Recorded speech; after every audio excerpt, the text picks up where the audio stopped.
Okay, and I'll start today's session then. Before I start today's topic, I just want to ask, do you have any queries or any concerns regarding the topics covered till now?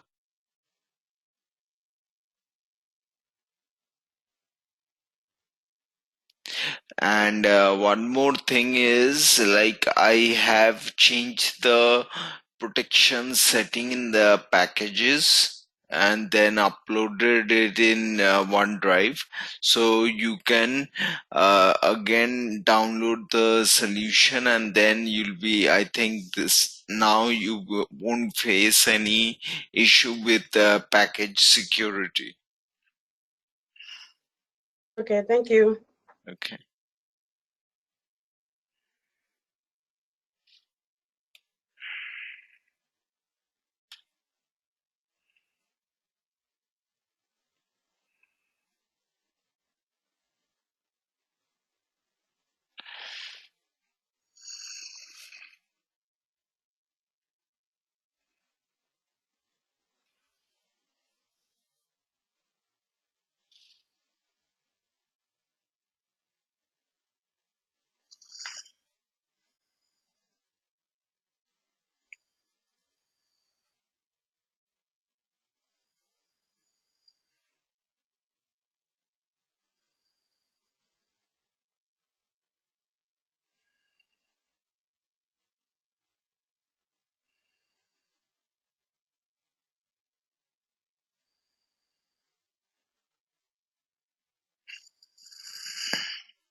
Okay, it's taking a little bit more time than usual.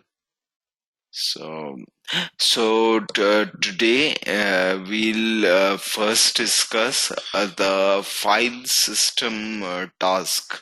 So there is one task in the control flow known as file system. So using that task, we can um, uh, copy file or move file from one location in your directory to a different location. So that is why primarily we use a file system task. So the main purpose, let's say if you're loading files from like a business provides you some files every day, and you are loading those files in your database. So ideally after loading, the strategy that we follow is after loading, we move the files to an archive folder. So just to have a reference, of the files that were loaded. So, so that is the logic that we usually follow, that after loading it is moved to the archive folder. So we can do that using the file system task. So at the end of our package, when everything is completed, we can run the file system task to move the file from the original folder to the archive folder.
Okay, so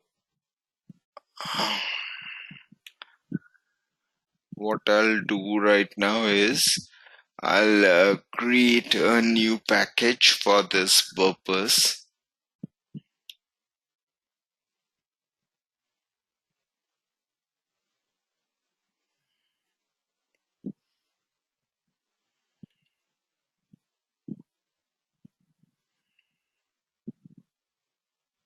And I'll rename the package as file system task or file system only.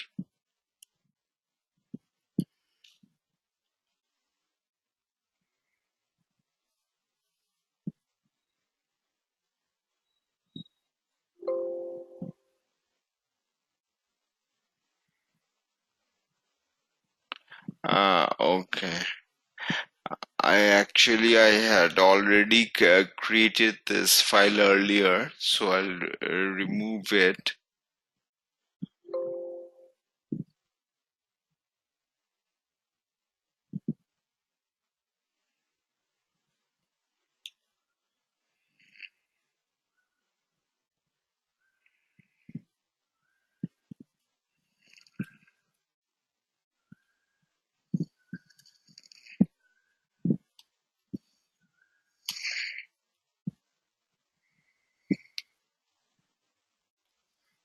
Okay.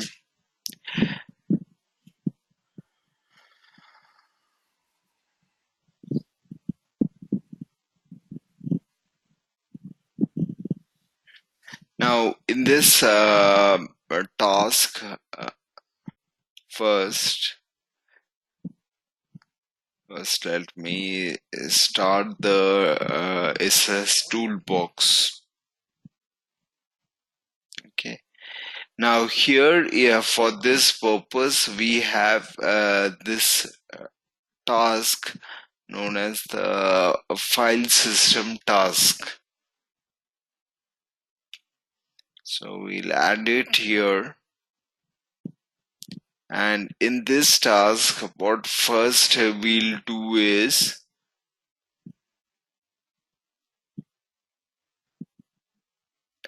okay, is this these are the properties is destination path variable, uh, uh, is it available? Destination path variable is available means have you created a variable to use for destination path? So we have not created it yet, so we'll keep it false. Destination connection, okay, and what are the different types of operations which you will be doing.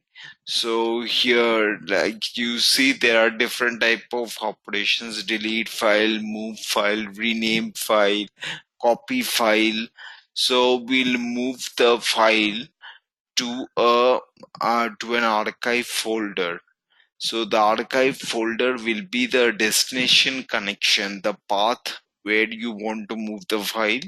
Source connection is the path from where you will move the file. So in our material folder, there is one text file which we used earlier in for loading data from flat files. So we'll move that file to an archive folder.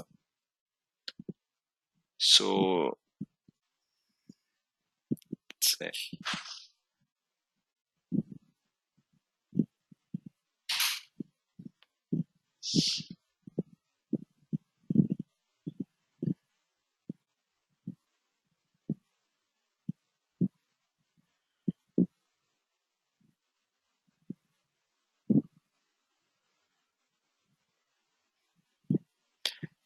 So this is the file which we loaded earlier. So we'll move this file to an archive folder.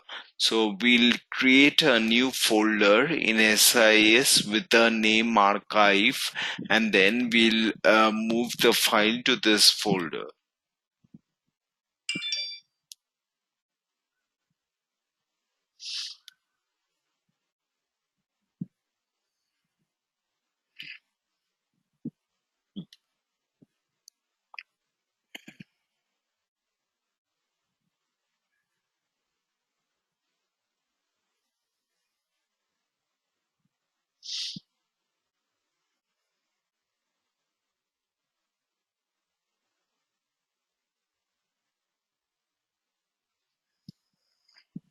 So here you need to select the option, but ours is an existing file. So, and then you provide the path where the file exists.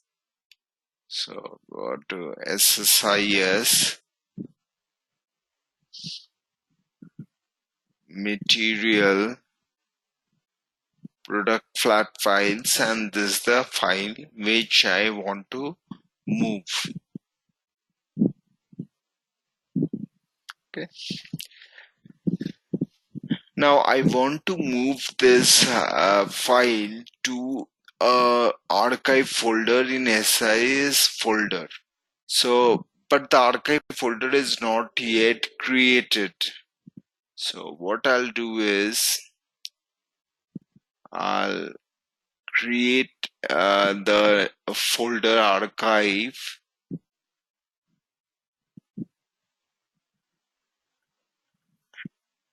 or what I'll do is first let me create the folder in that directory, and then I will use that folder. So under the SSIS, I will create a new folder.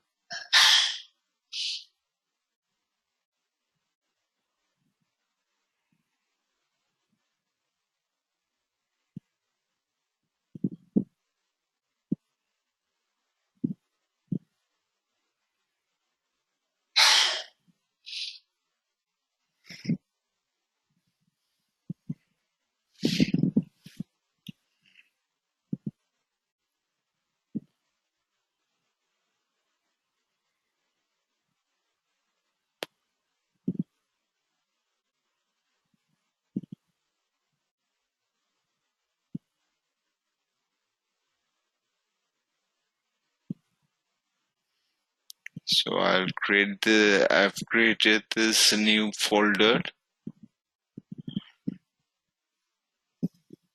and I will rename it as archive.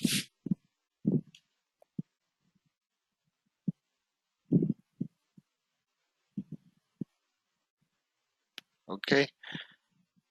and the moment it is empty, so what I'll do is I'll move that file to the archive folder using the file system task. So here I will create a new connection for that. So there is no existing file so in the path, so I'll select existing folder,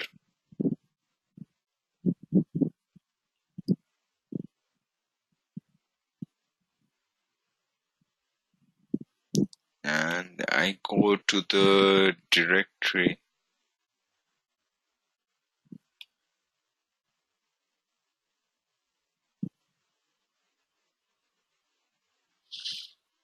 So the archive folder is there.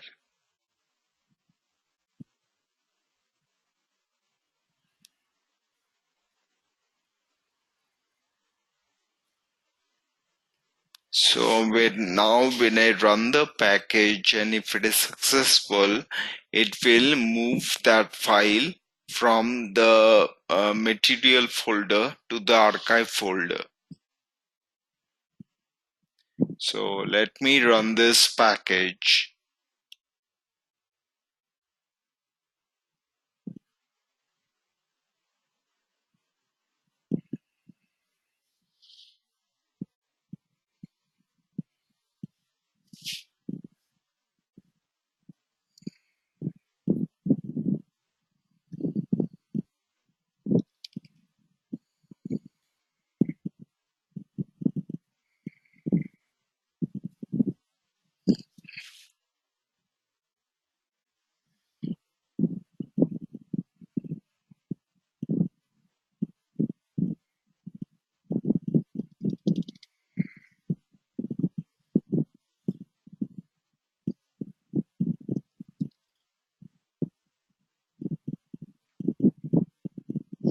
Okay, so the package is successful.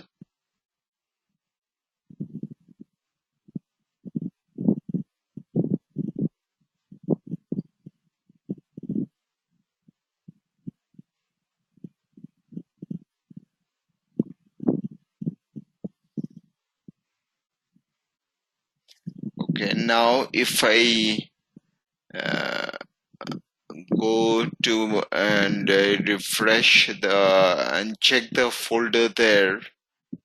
So if I go here, go to training SSIS, and then I go to the material folder, product flat files. You can see that file is not here anymore. So I can go to SSAS and archive, and you can see that it has been moved to this location.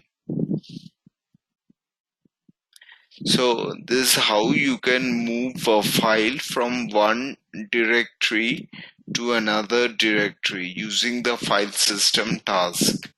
Now, one more configuration that we will do is usually when we are moving the file from one location to another location, ideally we might want to append the date to the file so that we can distinguish easily which file was loaded on which day. So ideally in this file, if we append the date on which this file was loaded, then it will in future it will be easier for us to identify which data was loaded on which day and which file was loaded on which day. So for that purpose, what we need to do is first we need to create a variable, and then we can use that variable to append the date to the file name. So first what we will do is we will put the file back to our source location.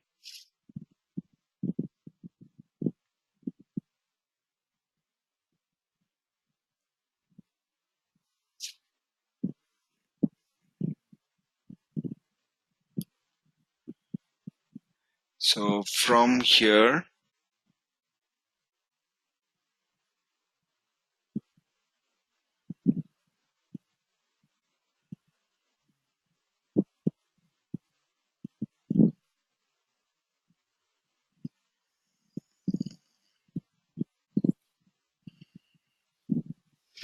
okay, now I've put the file back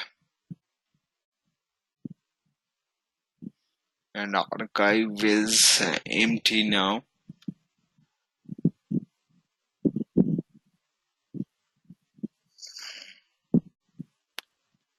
So here now what I'll do is I'll create one variable and use that variable to load the file, to move the file to that location with a timestamp. So now only the file is moved. So I'll append the timestamp to that file. So first I need to create a variable for this purpose. So what I need to do is to add a variable with the name destination path.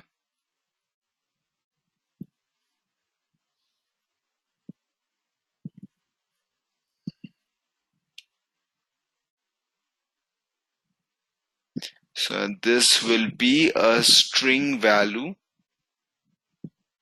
and by default I will pass the location where I want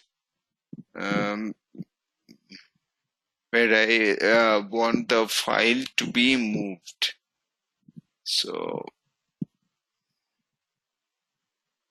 this is the location.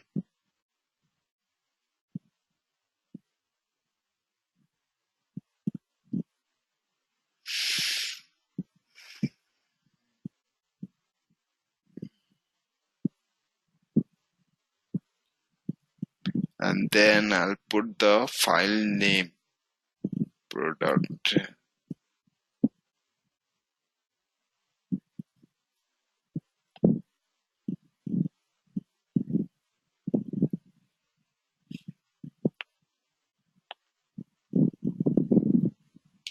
Okay, this is the file name. Now what I want is I want to append the get date, the current today's date to this file name. So how we can do this is we can do it using an expression builder. So in an expression builder, let's say first I take the copy this text,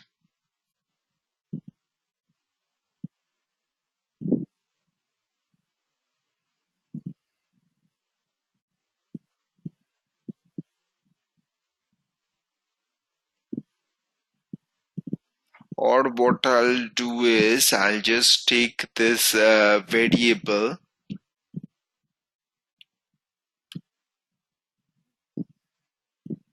Okay, this is the variable, and in this variable I will append I have to append the timestamp after product category. So if in the variable I already have till.txt, so I'll have to remove txt from here. So it will be a little bit more work. It is possible, but um, more work. So I'll rather take this string and append it with the get date. So when you are taking a string in the expression builder, you need to put a colon within a string, and wherever you're using a backslash, in the backslash you have to put two backslashes. That is the syntax for building an expression, whether in here in uh, variable expression builder, or in derived column, or in connection manager. Wherever you're building an expression SIS, this is the logic you need to follow.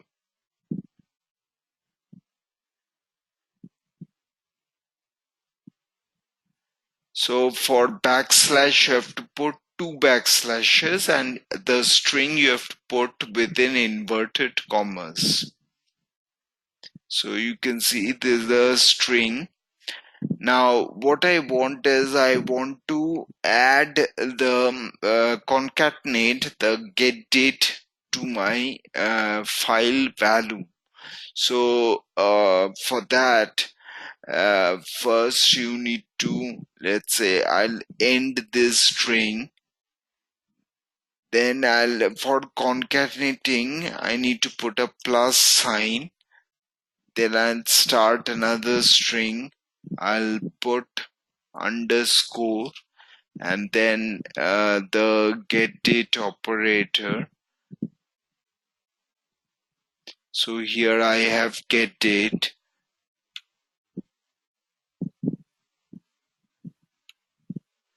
So I'll do get date dot txt.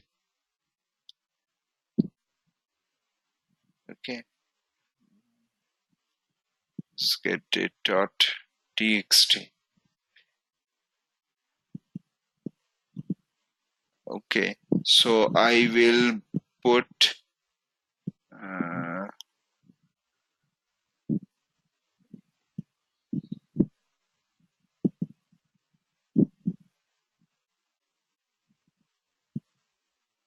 so it has taken the get date as a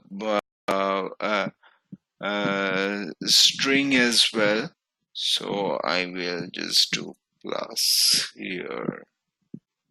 Sorry, I will end the string here.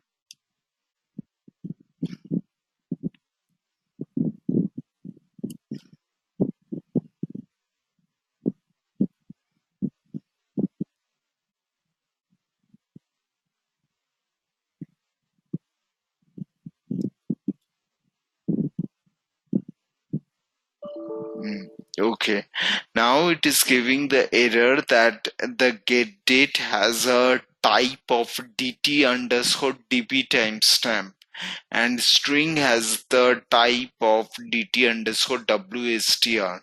So the get date that is not compatible with this string type. So what I need to do is, I need to do a typecast, and here for get date I want to convert, I need to convert it to a DTWSTR type, because it is a string that we are trying to use. So here in the typecast I need to use the DT underscore WSTR.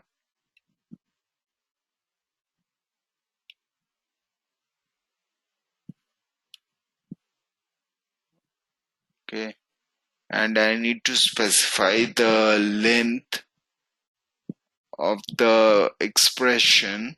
So let's take 50 characters.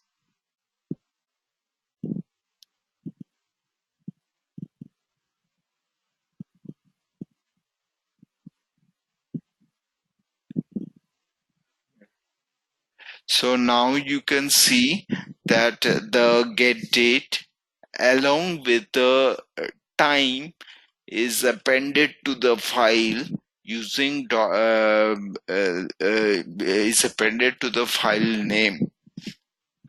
But however, let's say I want only the date, I don't want the time to be added.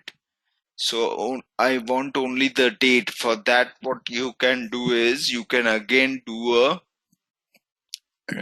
typecast, And so you can use this option, dt underscore db date, which will give you only the date from get date. So what I'll do is I'll add this typecast again to get date and then run it, and you can see that my file name has been appended with the date only, and the time has been excluded.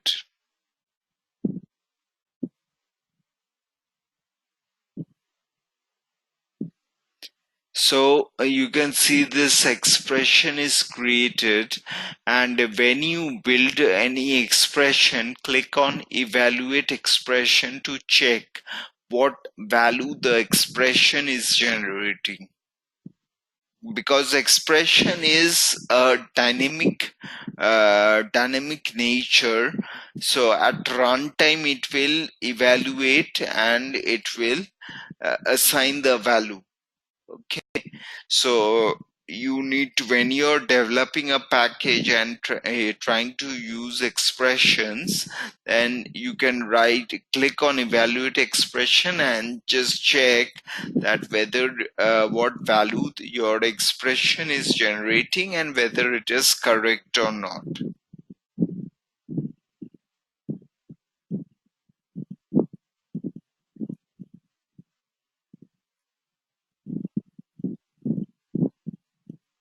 So here in the file system task, I will I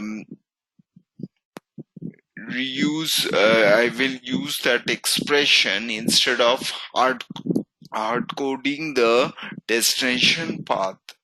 So I will use this variable destination path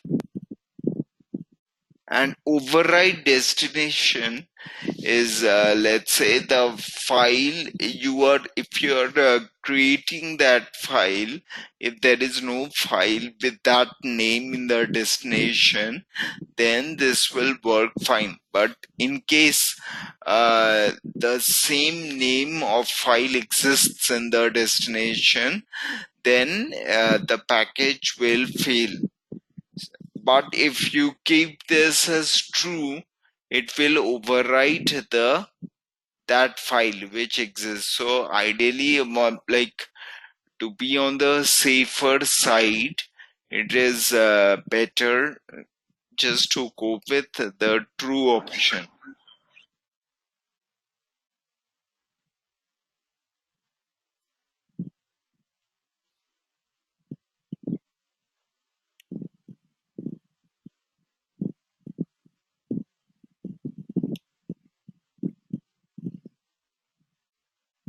So I moved the file again from archive to the source.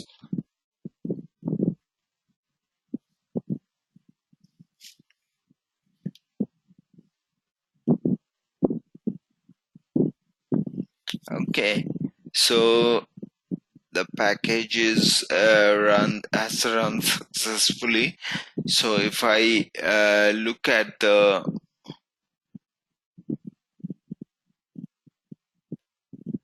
say if you go to training SSAS material product flat files, you can see that the file is moved from here, and if you go to the archive folder, you can see that the date has been appended to that file.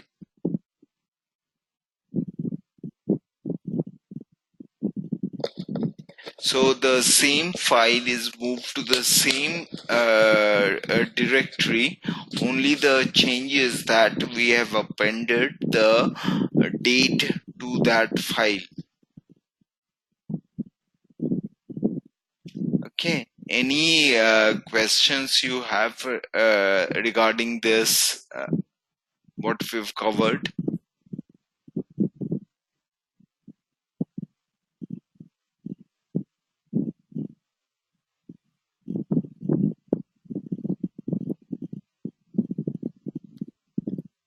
Okay.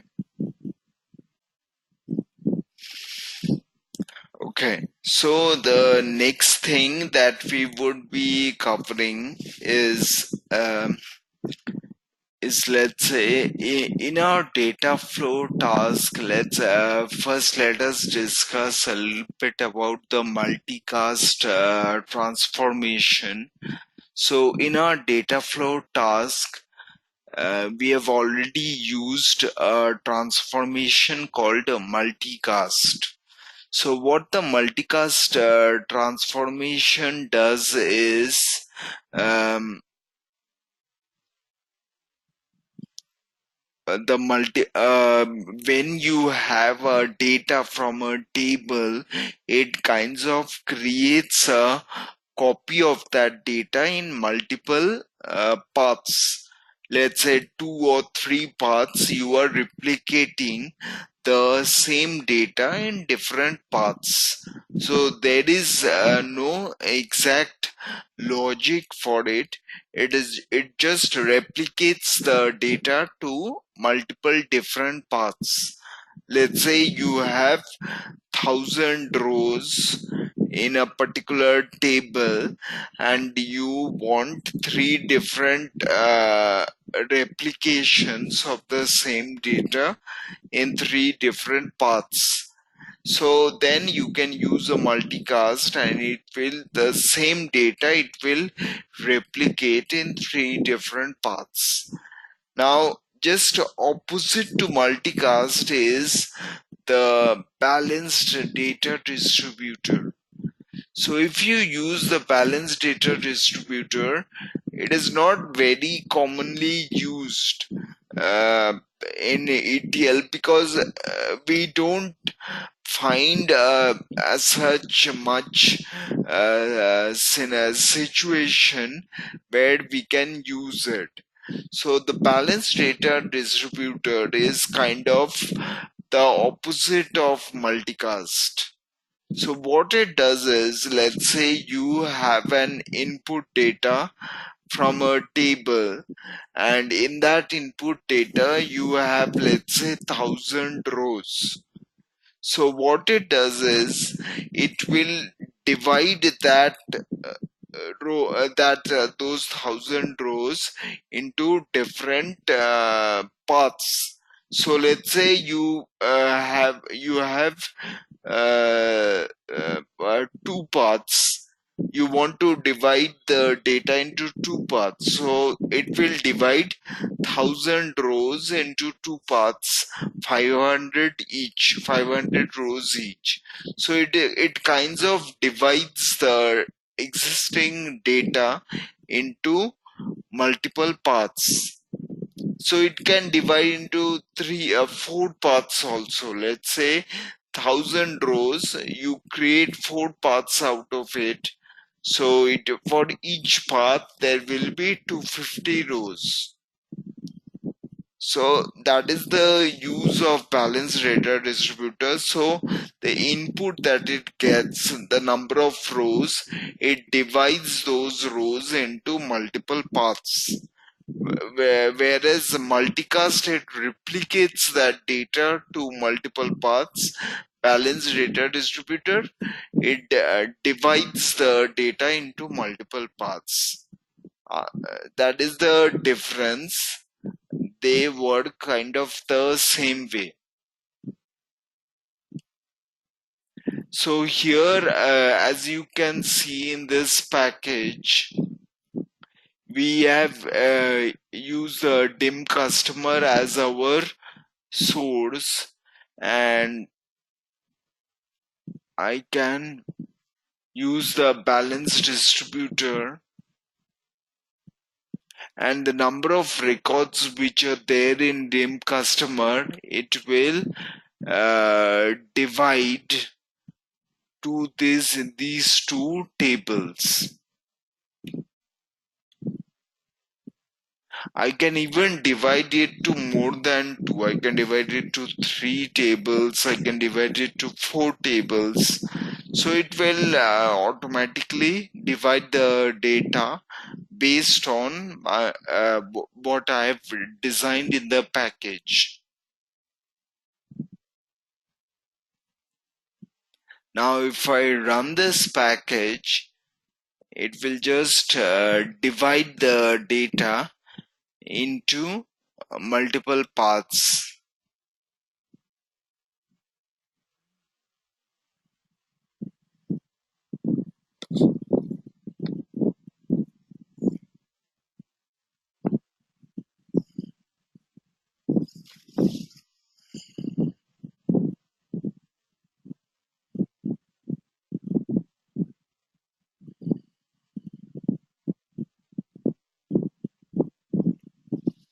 So you can see here, so it has distributed that data into two paths. Okay,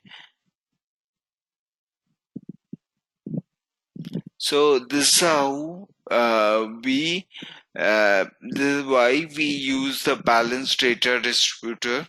It is kind of so it is not much widely used, because I have never seen a requirement where I might want to divide the data into different paths.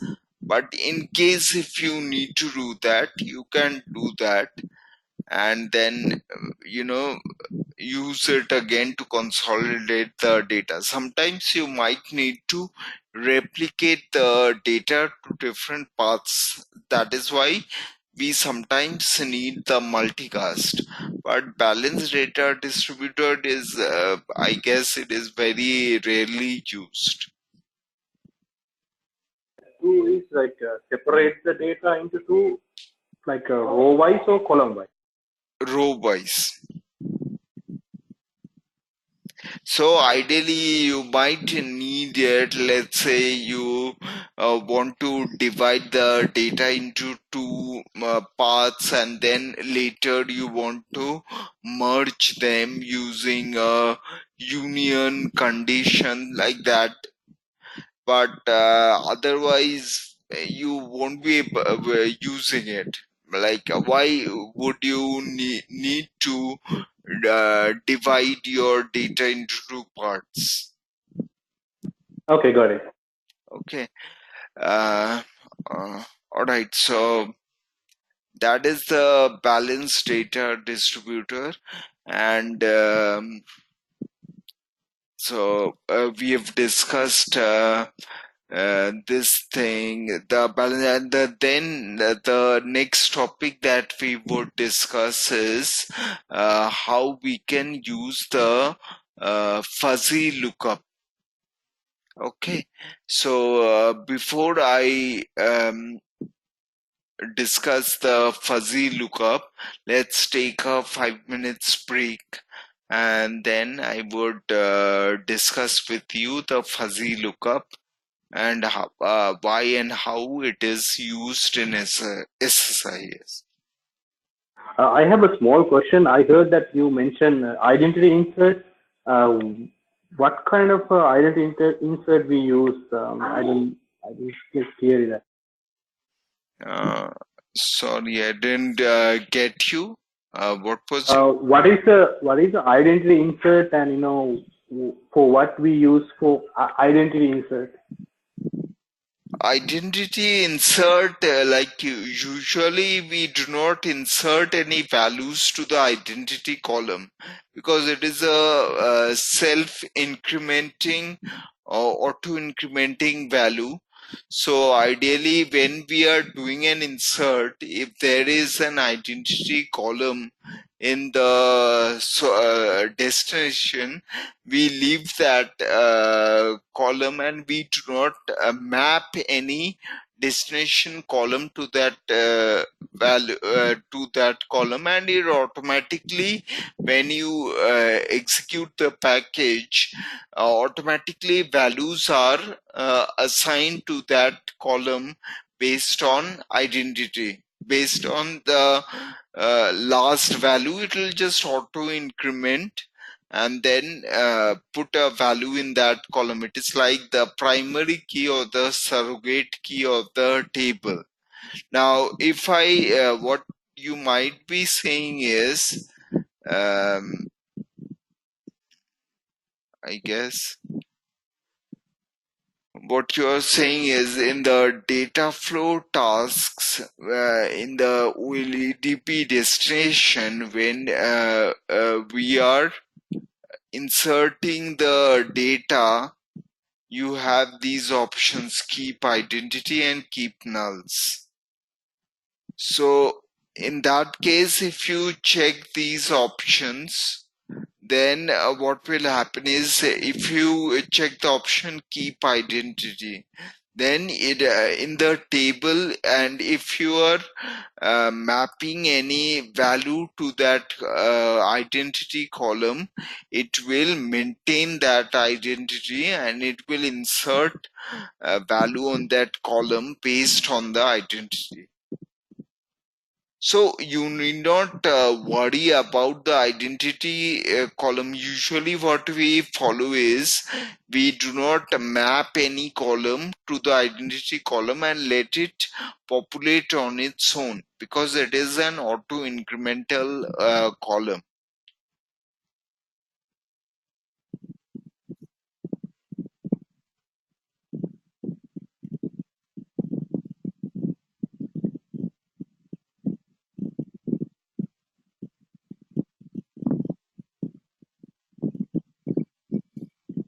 Okay, so let's join after 5 minutes, and then I'll discuss the fuzzy lookup and how it can be implemented in SSIS.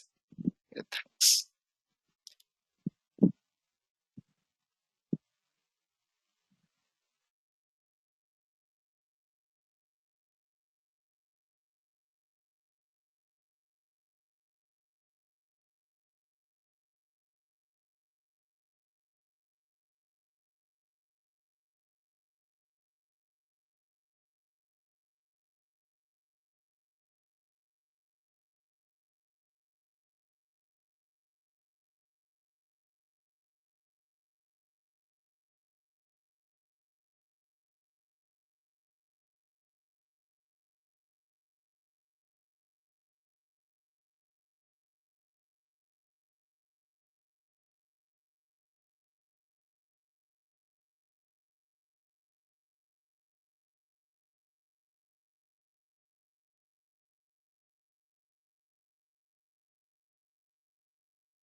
Hello everyone.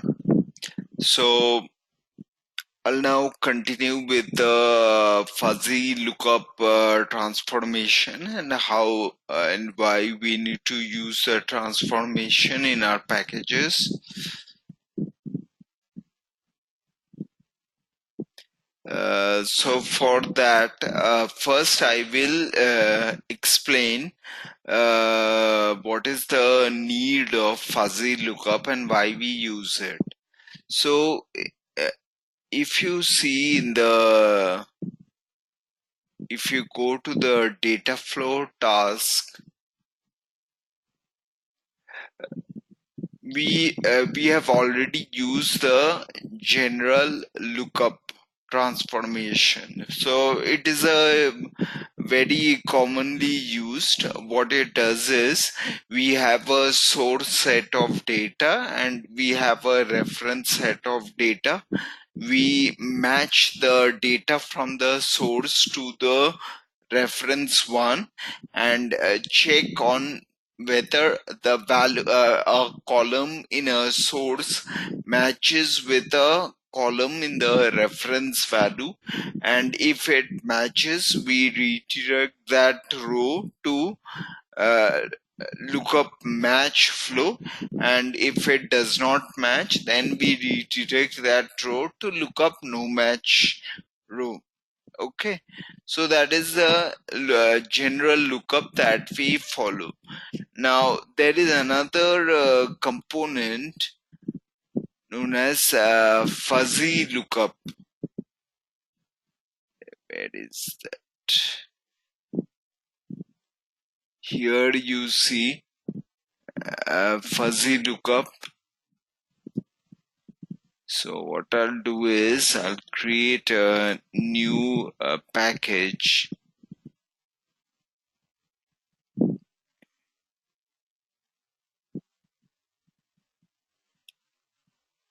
and I'll rename this to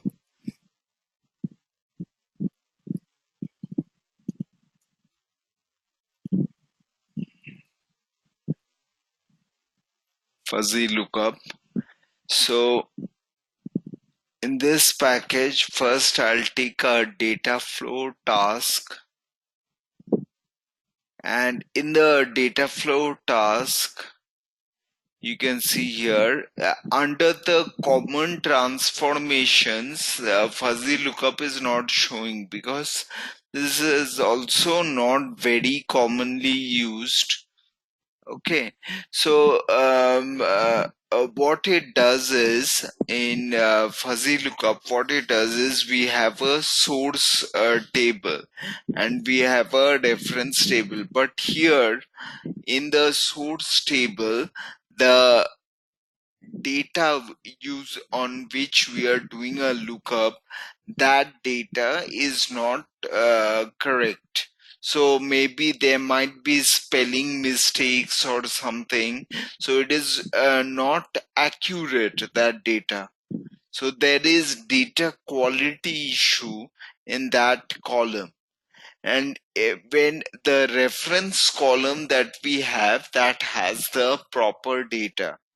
Now let's say I am mapping my the source department with the reference department. In the reference department, I have the correct values, but in my source, I don't have the correct values. There might be some spelling mistake, some characters missing, those kind of things. So the data is not proper in the source, but still I can do a fuzzy lookup based on that. And if it will the output that it would generate is it would do a lookup and it would pick up the correct value from the reference column, and also it will give us a percentage similarity, that what is the percentage of similarity between the source column and the reference column. and based on that we can um,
hello, can you hear me?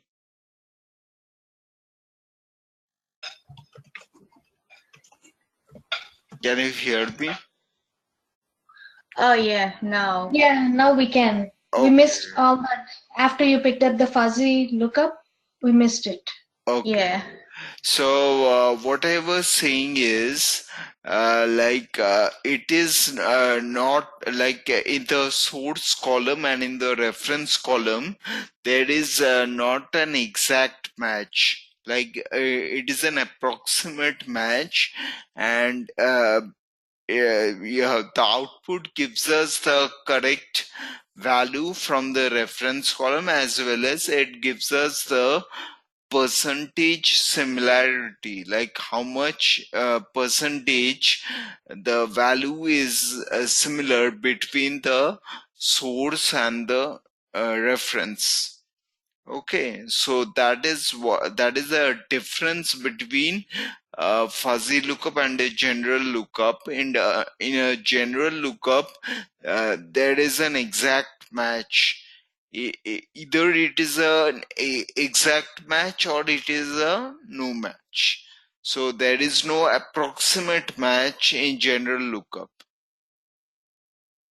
Okay, so I'll show you by an example how we can implement it.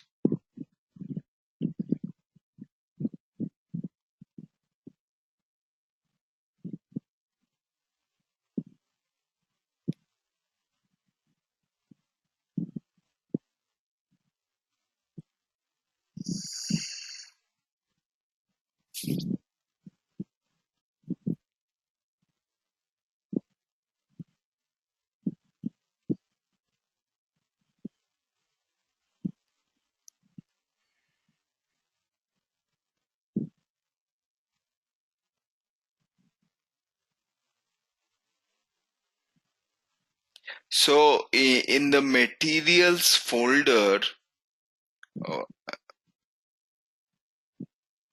if we go to the material folder shared with you, there is one folder called fuzzy lookup example.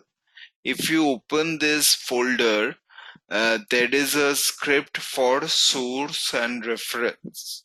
So let me open this script.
I'm sorry, it is my system is working extremely slow today. I don't know the reason why. So it is the management studio is still loading.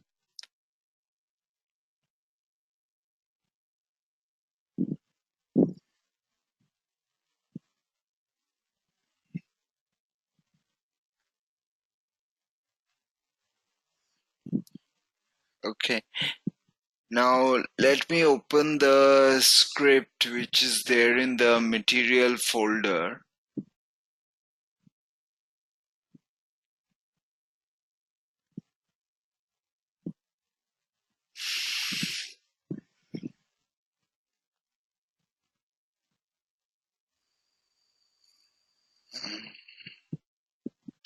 In the material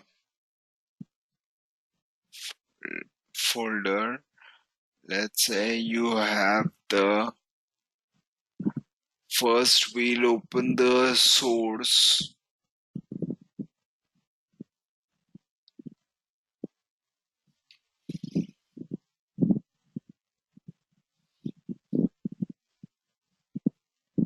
So here in the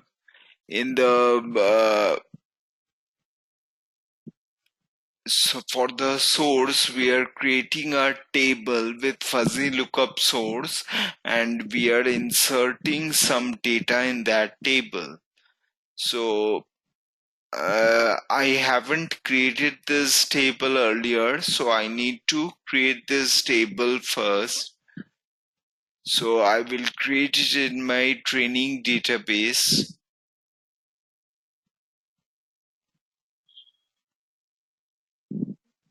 Okay.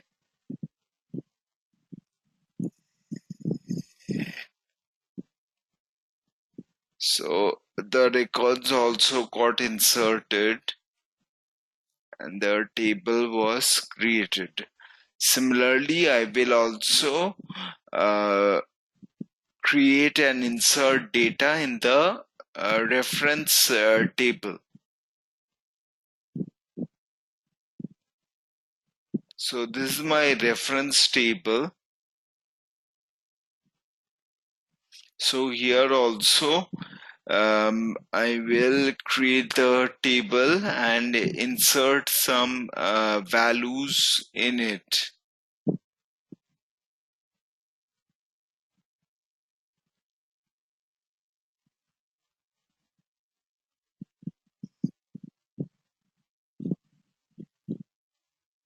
Okay.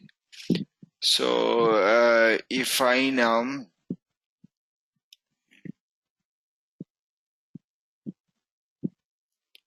disconnect and if I connect again,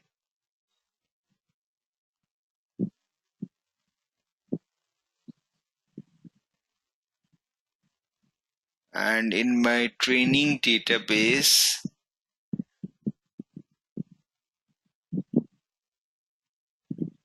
I have this fuzzy lookup source and fuzzy lookup reference value. So if I check the data here, you can see I have this data here, but here the department data is not proper. You can see marketing, there are two T's, technology, like there are a lot of spelling mistakes in this data, and for finance and finance also it is only FINAN, C is missing, so it is not exactly uh, correct data. Now the correct data is in the reference table. So if I check the reference table, you can see the correct values are there in the reference table. So what I need to do is, using fuzzy lookup, I will do a lookup with that source column with this reference data, and I need to replace that incorrect data in that source with the reference data, and it will also give us the percentage match, like how much percentage the value is matching.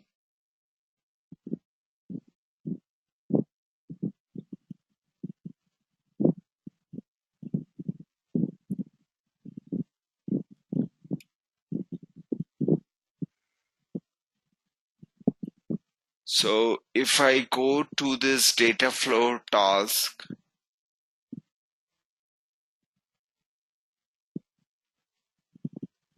in the data flow task, first I need to take a OLEDP source because I want to capture the data in my source table. So that is in training database. So I need to create a connection manager for my training database. So here, right click and new connection manager.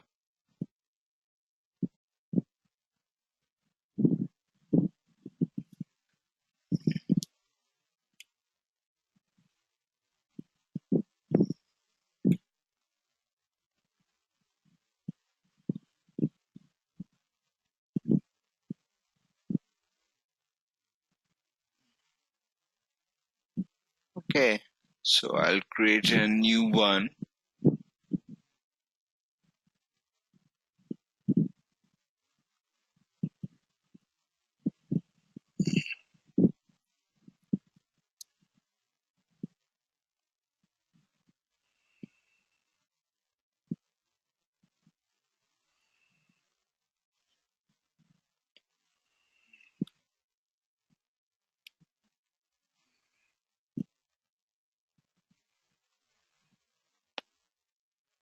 Um, so my training database.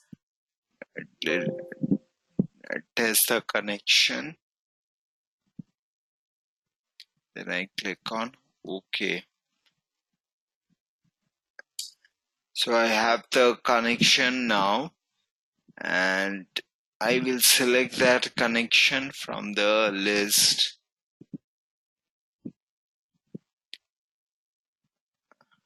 Okay.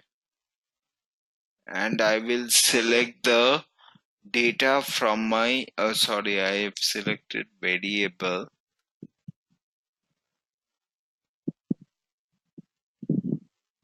table or view, and I will select that table fuzzy lookup source. Let me preview the data. You can see the data here.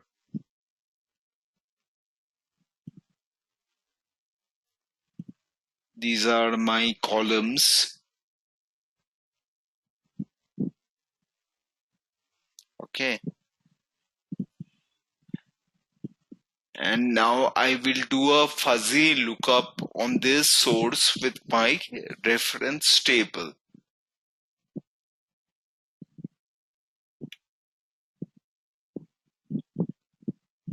So I take a fuzzy lookup here.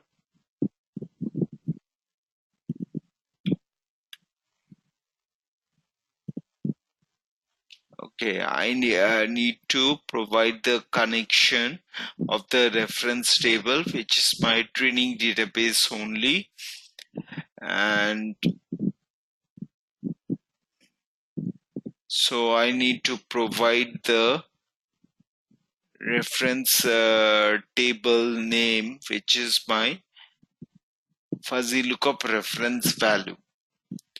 Okay, and here I need to map the input, the lookup column with the reference column.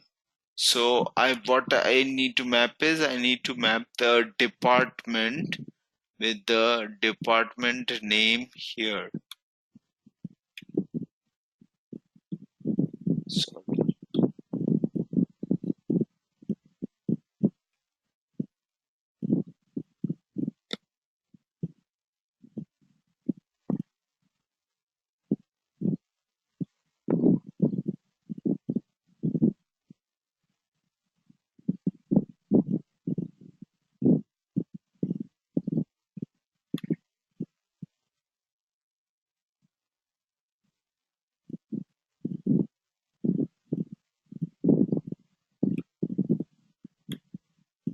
Okay, so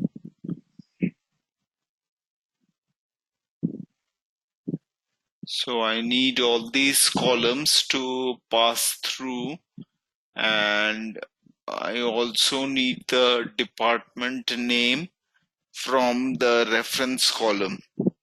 Okay, so I have checked the department from the source as well as the department name from the reference column. Why? Because then I can compare those two values. Okay.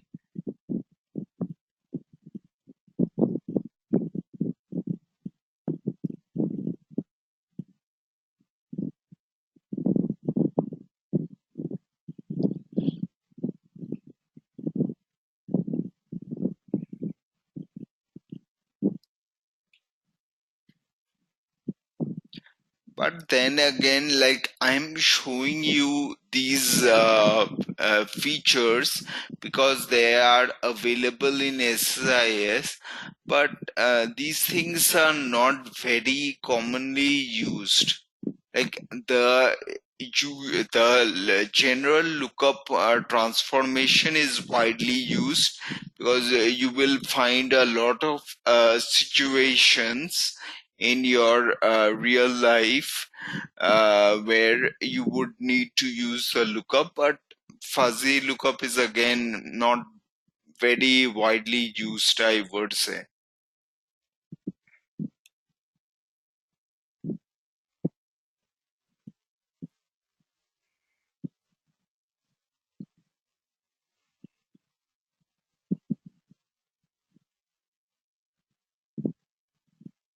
So this is complete.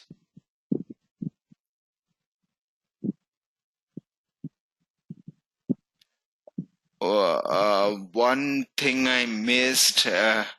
Sorry, I need to store the results in a destination, right? I missed that part. Uh, so after the lookup, the results that we have, we'll store it in a destination. So I will create another table using the fuzzy lookup results. So I don't have that table currently. So I will just name it.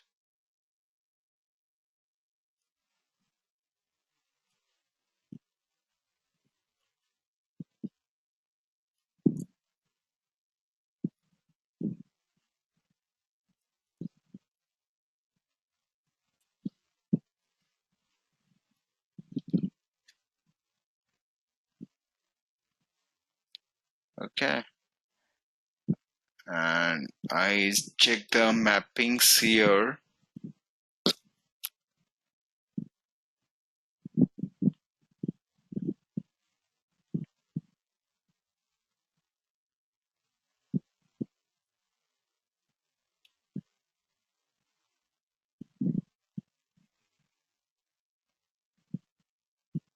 Okay, this is the, so if I now run the package,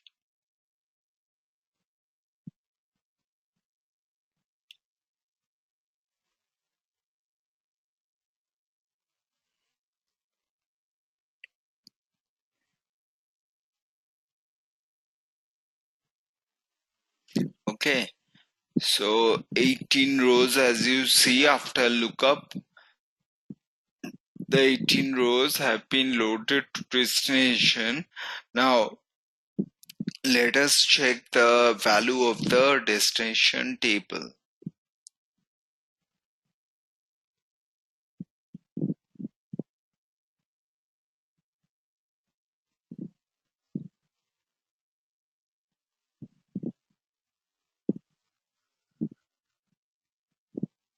You can see these are the results table.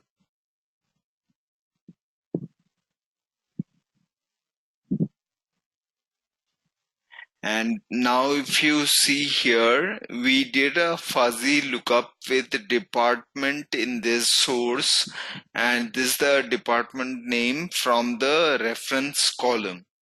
So you can see here that here in marketing there are two T's, but the correct value is this marketing. So in similarity, it gives you the percentage of match. So only one letter was not matching, so it's kind of a 90% match, 0.89. Now if you see here also, technology, the spelling is incorrect.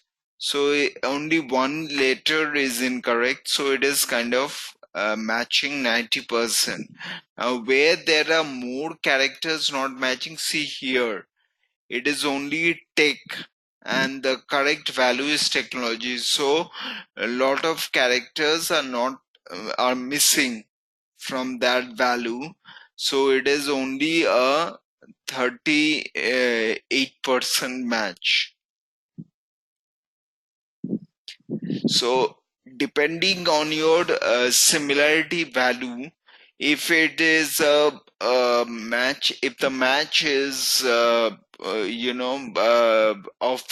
greater number of characters, then this value will also increase. But if the match is of lesser characters, then you will see that this value will also decrease. So based on this value also, you can make a decision whether you want to replace the value with the reference value or not. So you might, What is the confidence and similarity department values? The other two columns. that is also like let's say if there is an exact match, you have one for all values. So confidence and similarity department is also like, you can see in similarity department it is the same value as similarity. So it is kind of the same percentage match, but there is a slight difference, which I will check. At the moment, I'm not exactly aware. Confidence is like how much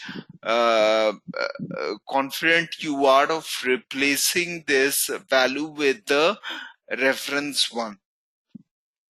So it is almost related, but ideally we check the similarity value only. So we might go like where the similarity value is more than 50%, we replace those values. If the similarity value is less than 50%, we do not replace. So Okay, so based on similarity percentage, we decide whether we are taking it or not, replacing it or not, right? yes, that's right. So it is kind of data cleansing also, like where you're doing a fuzzy lookup and based on the match percentage, you're deciding whether to replace it or not.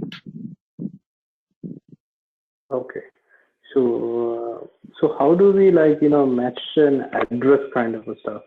Because address has like a street value and then the city and then state and then the zip code. So in that way, how do we use the fuzzy lookup for matching addresses? That also the same way you will do, but probably we don't do a lookup for addresses much as because in addresses there might be that whatever address is in your source database, one or two words might be missing from there. So and in your reference table, so ideally it works the same way, but we do not do a lookup based on the address, because most of the times it might be that there might be the address might be correct, but one or two words might be not present in the correct address as well. So, but it works the same way, like you can do a lookup in any column. So if you have the correct address in a reference table, and you can do the lookup, and if you have a address in the source table, so the same way you can do a lookup between the source address and the reference address and check whether the values are matching or not.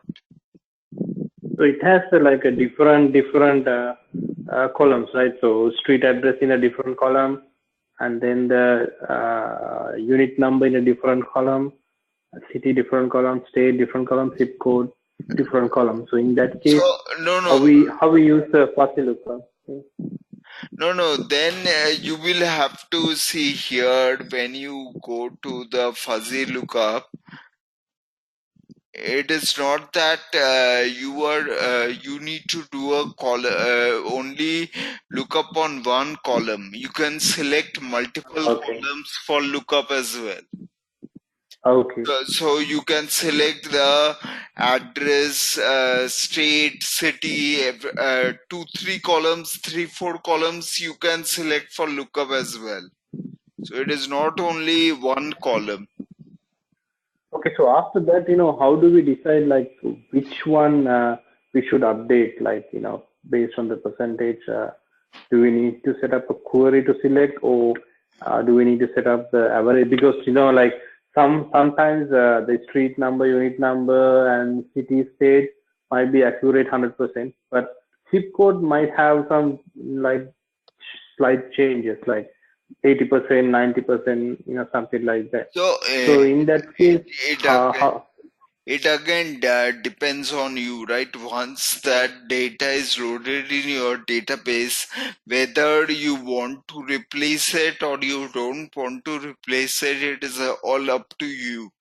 The SSAS tool is just doing a lookup and it is giving you the result that this is a match okay. percentage, and this is a match percentage, and this is what we have got. Now whether you want to replace it or whether you want to keep the existing value, that is your choice. Okay, so then that one we do like using a SQL queries. Okay, which one we want to update, then we right, match those percentage and extract the data into a separate table, and then run a update query based on that, right? right. Okay, so how do we like? Okay, so we can set up some kind of a parameters to do it, or like a constraint, like so you are doing it the next level, right? How do like automatically run this, right? The matching algorithm. So No, this is like once you have it in your table, the matching results, after that you can use SQL to, update or delete or whatever you want to do with that data. You can always use SQL and perform your task. Okay, so we can add the SQL task here and then write a SQL query to do the rest of the thing. Right. So if you can do a join, and based on join, you can also fetch the data from the reference table, whichever columns you want the reference. If you want to replace it, you can fetch the column from the reference table, or you can ignore the data in the source table. So a lot of things you can do, but it all depends on you how you want to handle that data. Okay, all right. All right. So the next thing that we would discuss is Mr. Saha, yes, right. yeah, like how we know that we have different datas, right? Into tables, like in source table and the reference table, but then how we replace the data? Do we have any other kind of lookup or any other way which can separate this result in two different You can tables? I mean, you can do it in using SQL. So let's say if you have the results here and if you have the results here, you can always join the original table and update that data using this table. Whether you want the department or even you don't need to update, because this data is a combination of your source and reference. So all the source columns are present here. So all you need to do is, if you want to replace it with reference column, just remove this column, then you can get the correct data.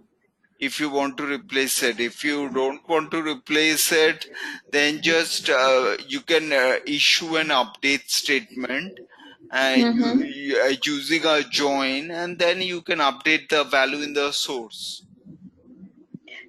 Can we also do some using operator that where the similarity is greater than this, then replace this value? We can do that, right? We can write the SQL query. See, when you are doing an update statement using join, it is all up to you how you do it, because SSIS won't decide how you handle that thing, right? You have to decide for yourself what you want to do with this data. SSIS has only matched and given you the results. Now, Yeah. what you want to do with that results is up to you. No, I get that. My question is that can we use the similarity and confidence columns in the SQL query Yes, using operators? yes. What you can Yes? do is Okay. All right. you can join these two tables using your business keys, and there you can put a where condition also, where the similarity value is greater than a particular value. So Okay. only for those records the data would be updated. For the other Okay. records it will not be updated. So that kind of logic you can implement. So it all depends on you. So if you can do all those things how you want to change the, handle that thing. Okay. Yeah. Got it. Thank Okay. you. Okay. All right. So the next thing that we would do is like ideally, when you have deployed your packages to the catalog, to the SSAS catalog, and you have, let's say, configured some jobs and all to run those packages. So that is the standard way of executing your packages. But there is another way by which you can execute is the SS packages which are deployed to your catalog, that is using the command prompt. There is a command prompt function known as dtexec. So you can use the dtexec utility to execute the SS package from command prompt. So I will just show you how you can do it, though like it is not much widely used, but I will just show you in case you need to execute a package from a command prompt, you can do that. So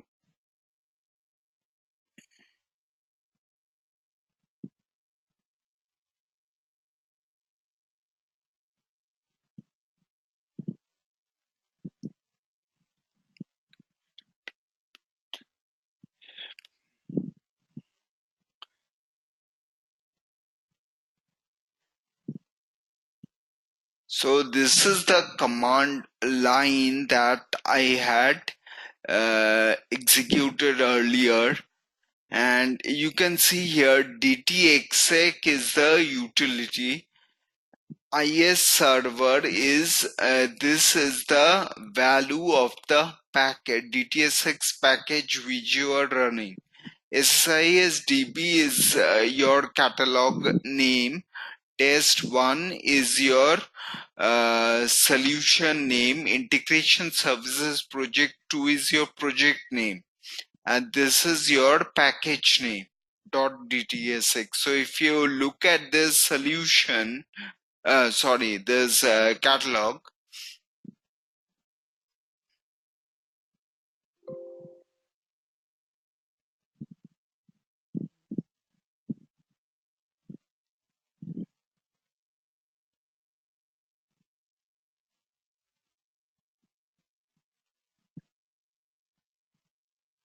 so if you look here, in SSDB is your catalog, right? No, sorry, I am looking at the wrong place. This SSDB is your catalog. Now, if you look at the command here,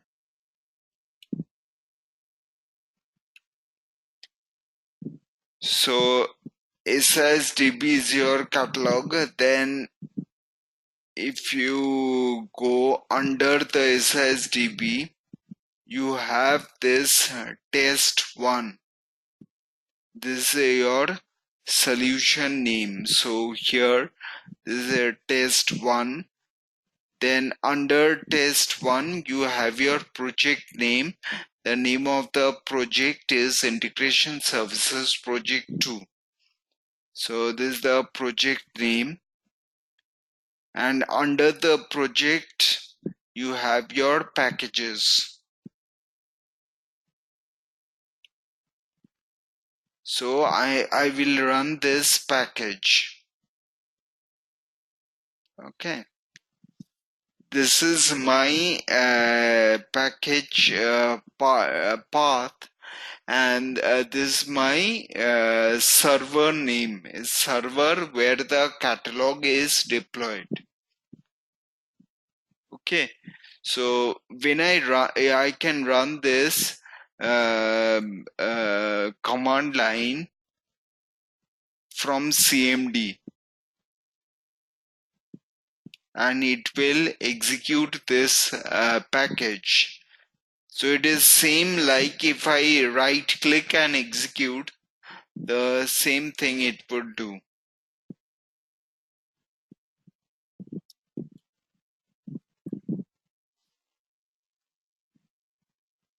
So I'll just do a copy paste.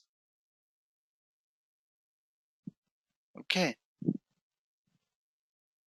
Yes. Server this, and I will press enter. So the package started in this is the time of my system, and it finished in this time. The elapsed time is 9.64 seconds. Now if it says if to view the details for the execution, right click on the integration services catalog and open the all executions report. So if I run the all executions, right click on the project, and if I go to reports and I go to all executions,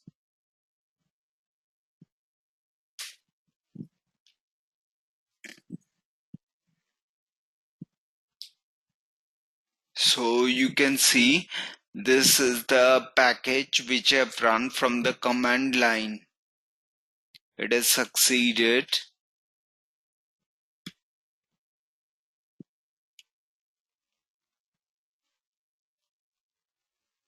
Okay, this is start time, end time, and the duration.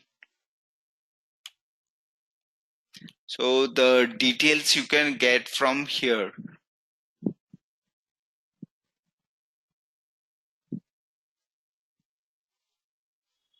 Okay.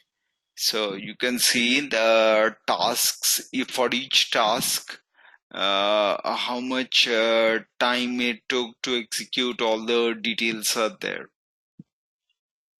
And you can see the parameters used, all that, all the values used as parameters, all the details you can see in the right hand side.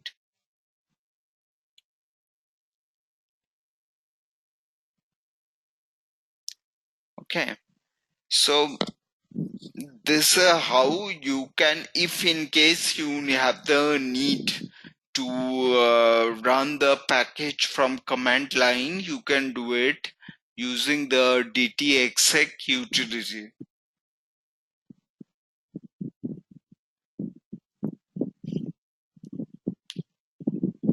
Okay.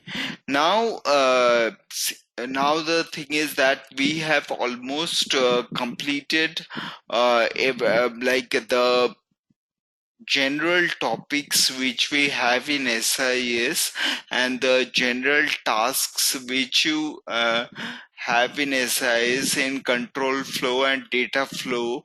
I have covered almost the usually like I would say 80 to 85% we have covered. Now the remaining ones that are there in control flow and data flow, they are very rarely used. At least in my career, I have never used them. But if you want, I can like in our next session, I can give you a brief overview of on the tasks which are remaining in the control flow and in the data flow. So if you want that, I will cover it in my next session, or else we can start our next topic, which is SSAS.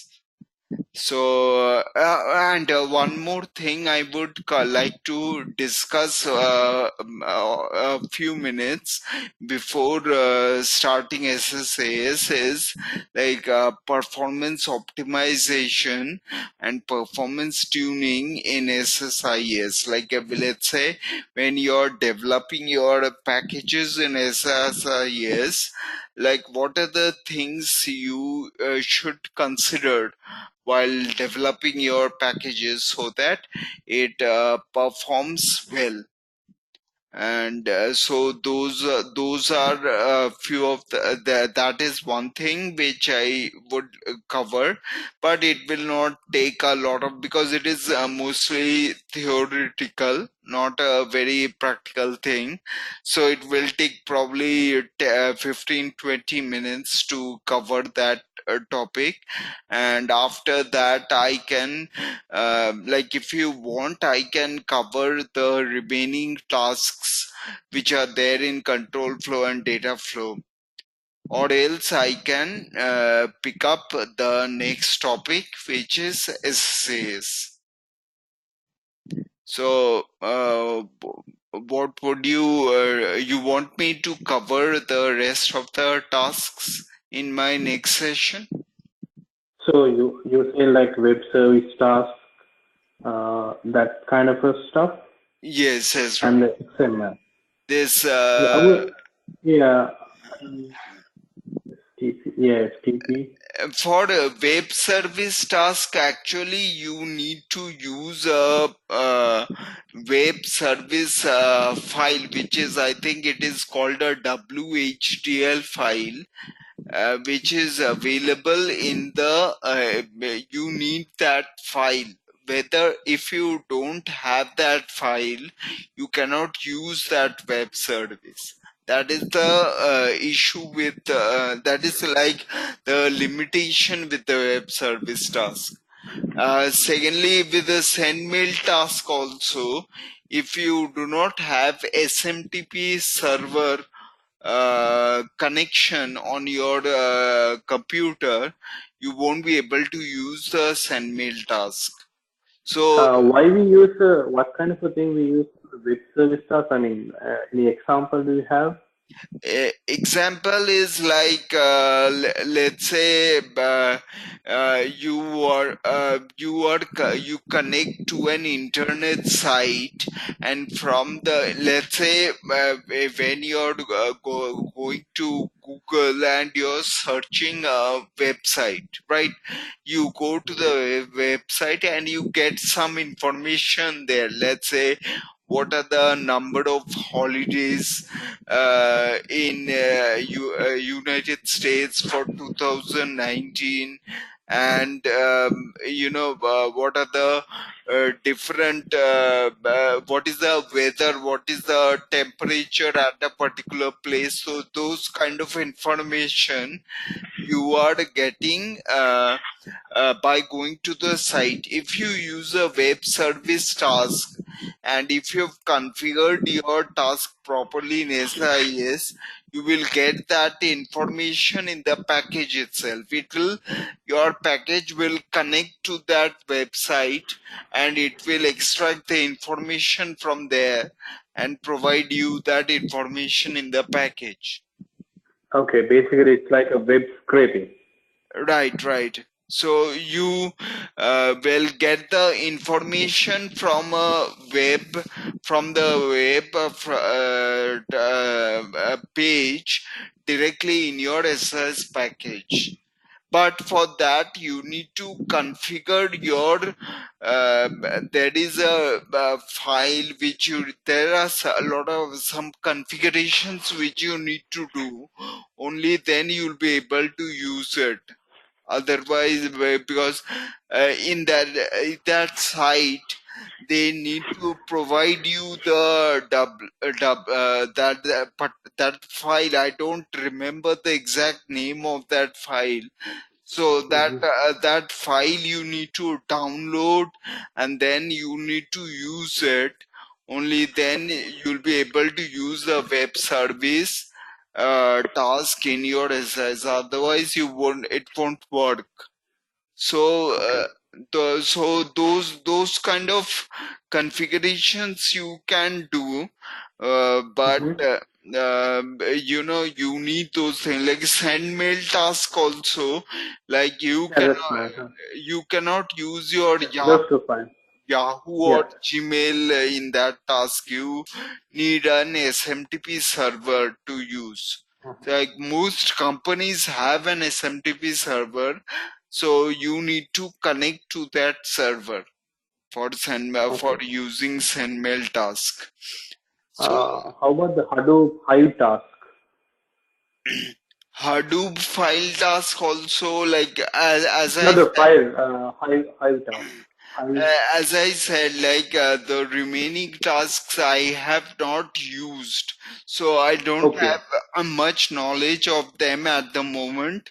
So I will just I'll have to refresh my knowledge on those tasks, and like tomorrow I can give you a brief overview on the task. You know what each of them does, but they are not much widely used. Okay. But I'll just check them, and tomorrow I'll update you on the Okay. tasks which are left. Okay, that's fine.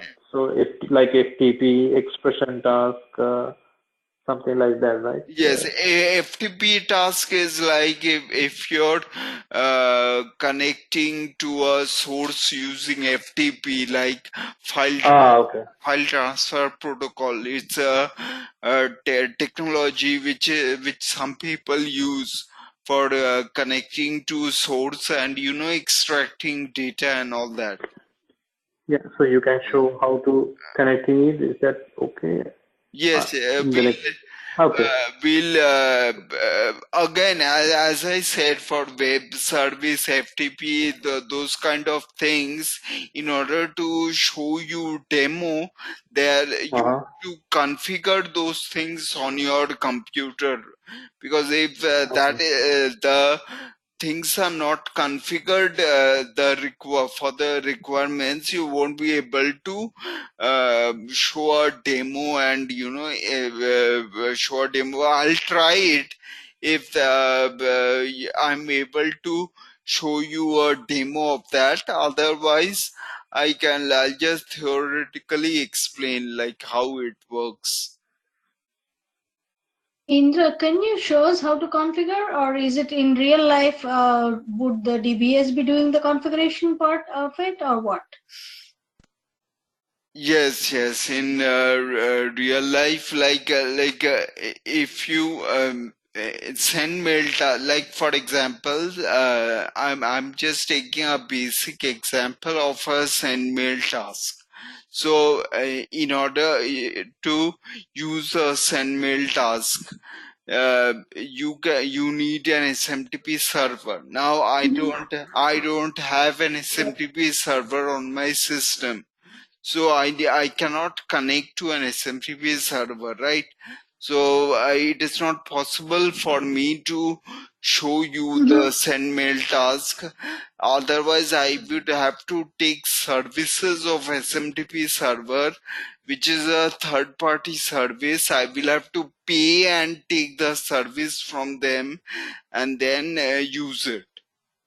No, So what about the FTP task? The send mail is okay, like we can configure maybe Gmail and use the SMTP and try to do it, but like what about the FTP and So Hadoop Hive task? I'll show you how we can configure it. But if there are some some things which are not present currently, which are not available, then probably I will not be able to show you the demo of how to use it. But I can theoretically explain that Okay, that works. these are the things that you need. But let's say if there is some file which is required and which is not available, and some kind of access which is required which is not available, then I will not be able to show you the a demo of how it is working. I can explain you that these are the things which you require to use it. So if you have the required access, and then you can obviously use that. Okay, yeah, as long as you can show us what exactly is needed, Yeah. maybe we can figure out a way to do that too. So, Yes. Yes. thank you. Oh, okay. Okay. So next day, first we'll just give a brief overview on what are the performance the considerations that you need to consider while developing an SSAS package, and then I will just cover the remaining tasks which are there in the control flow and in the data flow.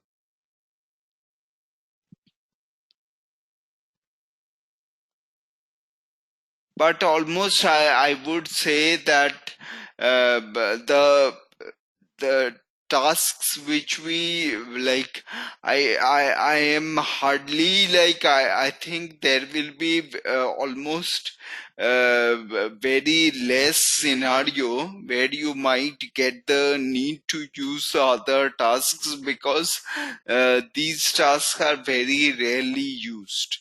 So, but still, I will just walk you through how you can use it in case if you want to use. Okay. Okay, thank you. Okay. All right. So we'll end today's session, and then I'll upload this session to OneDrive. Okay, thank you, Mr. Saha. Okay. Thanks. All right. Good night. Good night. Good night, everyone. Hey, Actually, I have a question. So XML is not using much in the industry, or hello? XML task is used, but it is like if you want to load an XML document, you have an XML file which you want to load, then you can use the XML task. So it is very simple. As long as you have an XML document, you just have to configure it. Just have to configure the connection to use the XML task from source. From source, you just give the connection, what kind of connection you need, and then you can take the XML file and then you can consume it. So it is very simple, nothing, not much challenges there regarding that. So, like anything that we need to do, like expression or anything like No, that? no, no. Like I don't have an XML file at the moment which I can use, but you just have to define the connection here where you have the XML file, and then you can specify. See here, it already says specifies the location. So here you can configure how to consume that XML file and then load it. Okay, then after that, all the like the regular tasks like data flow, merge, Right, or right, like sort. Those. right. That you Okay. can do. Okay, cool. All right, that's fine. Okay, okay, all right. So I'll now end today's session, and tomorrow we'll just go through the rest of the remaining tasks which we have not discussed. Okay, thanks a lot for your time. Uh, did we load the yesterday video? I didn't see that in the some. Yeah, yes, I've uploaded. You can check in OneDrive yesterday's video. Under the SSAS folder, that video should be there. I think Okay. That's fine. Yeah. it is session 13, I think. Yes. Yeah. Yeah. I found it just now. So, so you are like loading before the class, right? Not just Yes, earlier than then. Okay. yes. Okay. Okay. Okay then. Thanks a lot. Thanks a lot. Bye bye. Good night. Okay. Bye.